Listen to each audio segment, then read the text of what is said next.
It looks like World Snooker might be using copyright law to ban me from recreating shots like these from the International Championships, even forcing me to take my previous video down. But luckily, that's not going to stop me from recreating all the best shots as accurately as possible before playing them in the fewest possible attempts. But can I even make these videos without the full-length clips?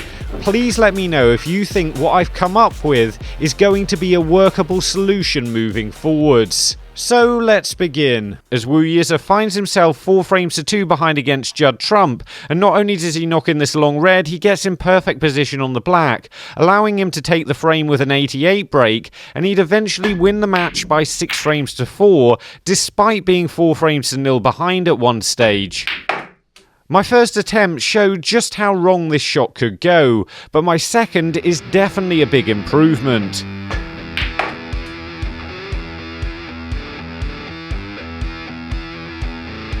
Moving on from an aggressive pot to a clever tactical decision, as John Higgins has run out of position a long way in front in this frame, and instead of risking opening up all the reds and leaving a potential pot for Shaun Murphy, he decides to just glance off them and play the snooker in behind the blue.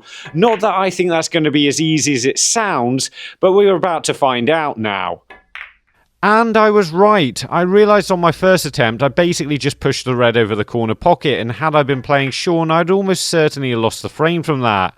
I realised I need to glance off the reds a little bit thinner, and that's allowing me to get closer to the blue and split the reds less. This is looking pretty good. I've hit it a tiny bit hard, but I'm still tight in behind the blue.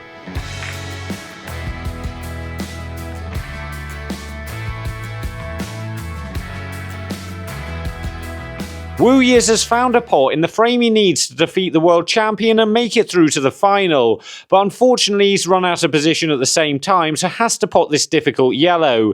He gets it, but is unable to go anywhere with this break, and Zhao Xintong comes back at him, but Wu would still take the match 2 frames later. Normally a shot like this wouldn't be too difficult, but it's very straight, so I have to inject quite a bit of power into the cue ball, and that's causing me problems, and it's taken 3 attempts to get right. In the end, that's about as hard as I could possibly hit it.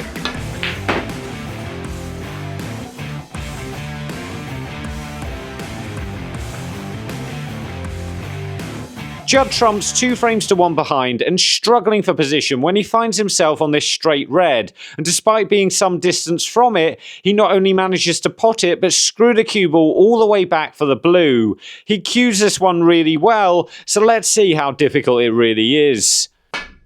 I think it's because you play this shot diagonally across the table that it's a bit of an optical illusion, as I wasn't expecting the cue ball to be this far away from the red, but it's about 7 foot away, and I've got to screw the cue ball back about 4 foot, and I think I can just about do that, or it looks like I can, but it's making the pot a lot harder than I was expecting. I've got it, but haven't quite got into the cue ball and screw backed on the wrong line. This is a little bit better, but I think I'm just coming up short in the wrong side of the blue. At least I seem to be cueing better now, and I've got it a 3rd time, and this one looks like I've just injected enough speed into it to get topside. That's about as good as I could do there.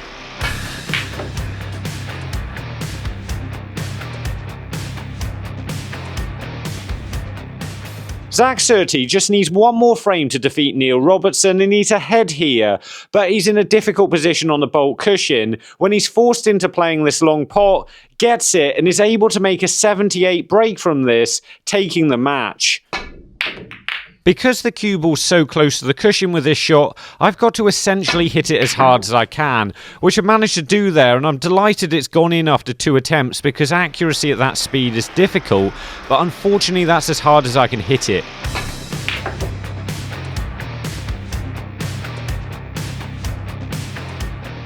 After winning in Northern Ireland, Jack Lisowski is still playing confidently, and as you can see, he's still going full attack here in an attempt to finally defeat Ronnie O'Sullivan. He'd eventually manage it by 6 frames to 5.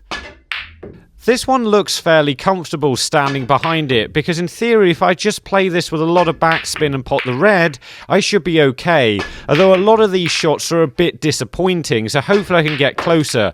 I've got the pot but somehow cannon the red, so I just need a bit more backspin and I should be okay with this one. Yep, I've got it again, but unfortunately I've cannoned the reds again. And again I've got it and still cannon the reds. I'm not sure how I'm hitting them. I just need to get into the cue ball a bit better. And maybe it's a bit tougher than I was expecting and I have to stun it a bit more. I finally got it and actually stunned it too much, but it's taken so long I'm just going to stick with that.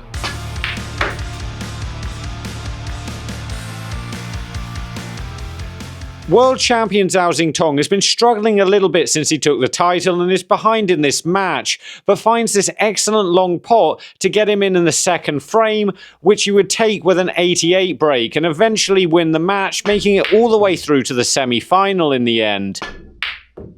I've put this one here because it's very similar to the previous shot from Jack Lisowski, although a little bit closer to the cushion, and that's probably helped me get it in just 3 attempts.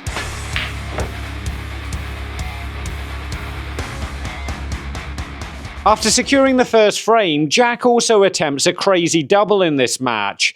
The pink's most of the way down the side cushion here, but he still manages to power it into the green pocket. So is this one really as difficult as it looks? My plan was just to get the cue ball back at the right angle and hope for the best, but that hasn't really worked on my first attempt. My second's gone right in the middle of the pocket though, and I really wasn't expecting that to go in so soon.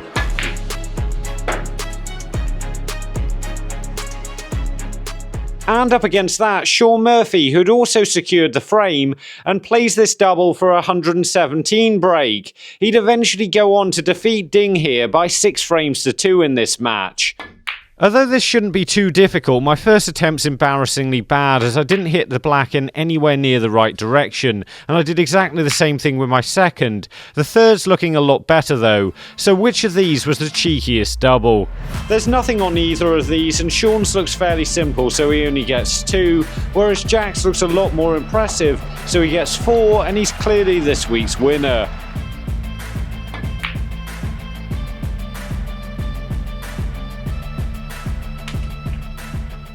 Another ridiculous shot from Yize now in the semi-final as he pots this red and screws off the pink down the table. From this position he'd clear up with a 108 break and allowed him to start moving away in the semi-final. He'd eventually make it through to the final by 9 frames to 6.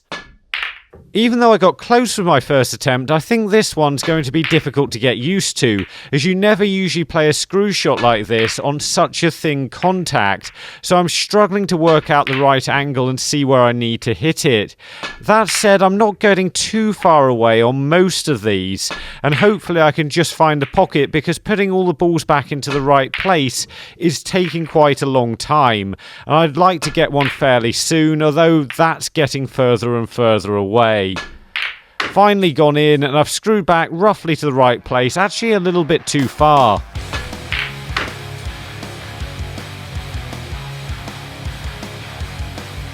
Before the next Judd Trump shot, let's just find Shaun from Bangor in North Wales, which is there. Judd Trump needs snookers in the first frame of his third round match and gets a good one here, but unfortunately for him he's fluked a red at the same time, meaning he has to take on this tough long black to stay in the frame.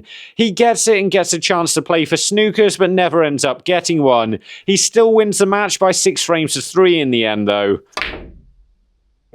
It's not really the pot on the black I'm worried about here, it's the speed I need to hit it at, as I potted the black there but gone the wrong side of the brown and actually left myself snookered, so I'm going to have to try again. I need to get the cue ball close enough to the middle pocket that actually goes inside the brown. I don't think Judd was thinking about this too much, just potting the black, but that's where he ended up, so that's where I've got to go. And this is looking more or less spot on.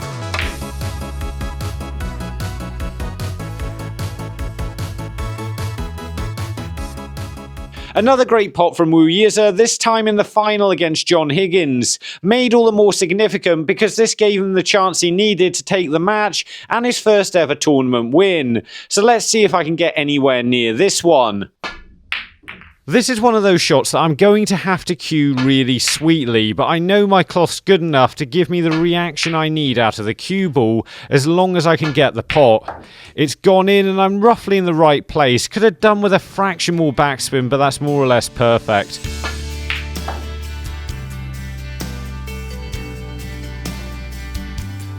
Last week from the Northern Ireland Open, you chose shot P from Shaun Murphy as the best shot of the tournament, where he pots one red off another here, and it turned out to be a lot harder than I first thought. So congratulations to Shaun. And this week you can vote for the best shot from this tournament in exactly the same way, for free, using the link in the description.